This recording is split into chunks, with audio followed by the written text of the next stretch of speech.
Okay, now for the Chapter 9 worksheet, problem number 1, we have another square element, just like we had at the end of the first set of the Chapter 9 lecture slides. And this time we need to, again, find the equivalent state of stress on an element if it is oriented 50 degrees counterclockwise from the element shown. And then we need to sketch the results on the element. It's basically the exact same kind of problem as the last time. I'm just going to walk you through it a little more slowly. All right, so this element here that we're given, we have a compressive normal stress on what we'll call the X face here, nothing on the Y face, and then we have a tau XY as we would expect, but now it's going down here on the right.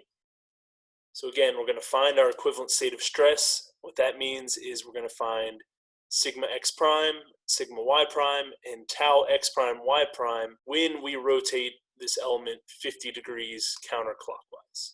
And then we're going to sketch it on an element.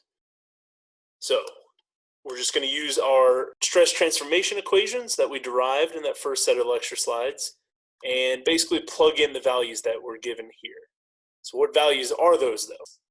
Sigma X, we're given this 10 KSI, but it's compressive, so we have to have this negative sign here. Sigma X is compressive, has to be compressive on both sides here. Okay, the arrows are going toward the element. Sigma Y is 0. There's nothing up here, nothing down there. And then tau XY is actually a negative 16 KSI, and that's because over here on the right, in the direction of our positive x-axis, as we'll call it, going to the right here, our shear stress tau XY is going in the negative y direction.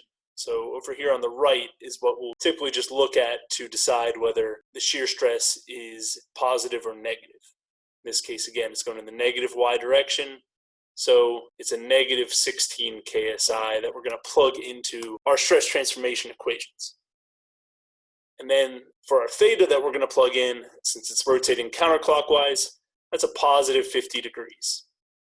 Okay, then we just have to take our equations and plug and chug here. So sigma X prime is this sigma X plus sigma Y over 2. Make sure you have negative in there for sigma X. Then it's sigma X minus sigma Y over 2, but times cosine of 2 theta. So make sure the 50 degrees becomes 100 degrees. And then plus our tau XY sine of 2 theta. Okay, so we have a negative sign here as well. This negative sign here is also crucial to get the appropriate value for sigma X prime. And when you add those three terms together, you get negative 19.9 KSI for sigma X prime. This is where I would normally just start to draw my element.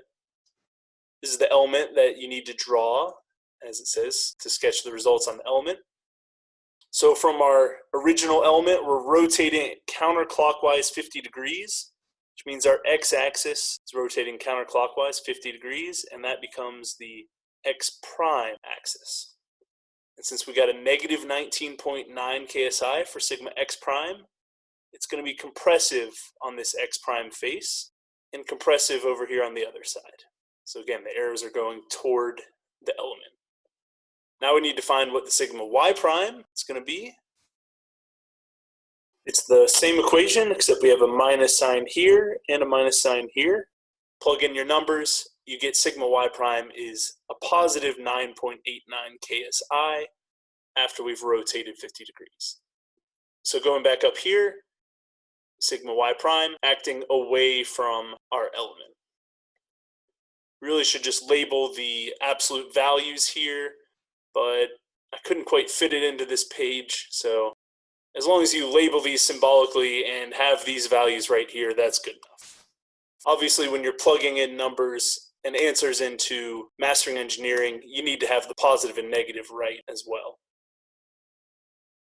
Okay, lastly for the tau x prime y prime, here's your equation that we derived in the lecture slides.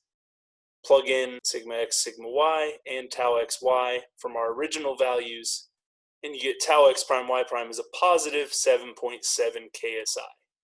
So now our positive tau x prime y prime is going to be going in the positive y prime direction on our x face. Remember, that first letter from the subscript of x prime y prime refers to being on the x face, the x prime face, and going in the positive y prime direction since we have a positive shear stress. I didn't note, make sure your calculators are in degree mode. You can also just program these equations into your calculator too, so that you don't have to type everything in. You can just plug in the values that you're given and immediately be given the correct transformation components from your calculator without potential for any silly mistakes. Okay, I'll see you back in the second set of lecture slides where we're going to talk about principal stresses and max in-plane shear stresses.